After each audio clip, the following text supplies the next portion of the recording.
Shoutout mga ka-Dieste, welcome kayo sa aking channel. Magandang buhay at pagmamanok sa ating lahat. Andito na naman ako na magbabahagi at magbibigay ng mga tips about sa pagmamanok. Mga kasabong, ang dami nagsasabi sa akin, Charlie, ang swerte mo naman nakapagbenta ka ng manok. Naging negosyo mo yung manok. Masasabi nyo yun, pero hindi ganun kadali yan. Marami akong pinagdaanan bago ko nakapagbenta ng manok. Alam nyo po kasi dito, sa pagmamanok, yung nagsasabi sa akin, Sir, magbibreed ako tapos magbebenta ako. Hindi po ganun kadali yun. So ano yung kailangan mong i-build? Unang-una, pumili ka ng gusto mong manok. Pag pinili yung gusto mong manok, i-breed mo. Ngayon, ano yung magiging pit holes mo? Ang iwasan mo, yung sumobrang dami, yung linyada mong pinaglalaruan sa loob ng farm mo.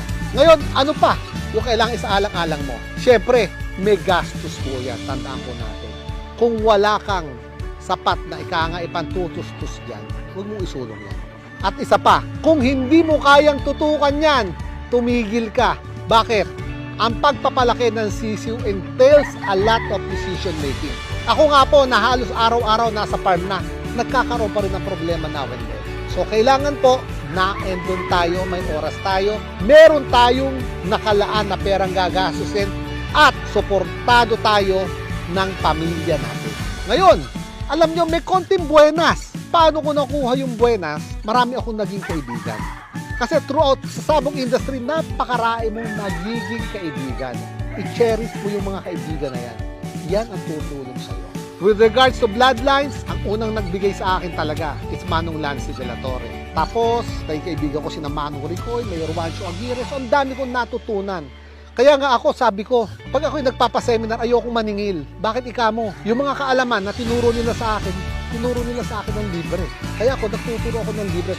It's my way of giving back to this sport na napakabait po sa akin. My good friend, Manny Garcia. Ang dahil nagtatanong sa akin, sino si Candice Jean? Anak mo ba yan?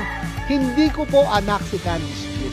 Candice Jean is the daughter of Manny Garcia. A good friend of mine na dati, siya ang nagpipinas ng palai ko. Dumating ako sa punto, dati, nagpe-prepara ako para sa mga kaibigan ko, nagbibreed ako para sa mga kaibigan ko. Start small, but dream big. Hindi po pwedeng endong kagad, pero isa lang ang nakita ko, napatunayan ko ngayon.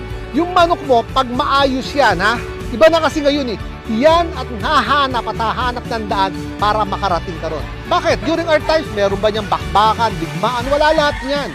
Ngayon, magpabad ka lang, basta banded yung manok mo, pwedeng manalo ng malaking laban. Wala na nga entry fee ngayon. So ano pa hanapin mo? Makikita at makikita. Siyempre, hinahanap niya nananalong manok. So hanggang sa doon, na-develop, nakikita nananalo yung manok. May isang politiko, Charlie, pinas kita rito. The big chance was, isang laban, Araneta Coliseum. Ang nagpinas sa akin was Louis Cua and I think Bobby Wong. LCC flyover.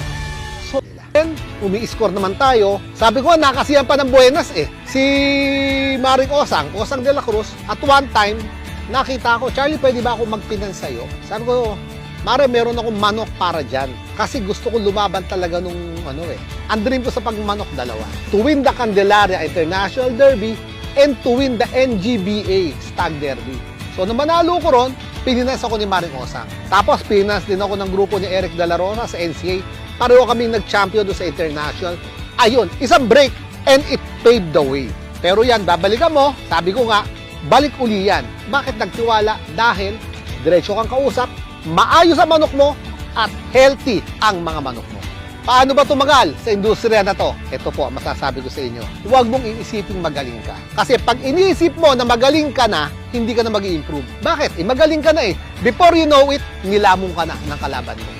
Tandaan mo, ang sabong, you're only good as your last fight. So, kailangan, lagi tayong handa. Hindi lahat panalo. Siyempre, may talo yan. Ang mahalaga lang po, alam natin bakit tayo natalo at ano ang gagawin nating aksyon dun sa pagkatalo natin. And, siyempre, integridad.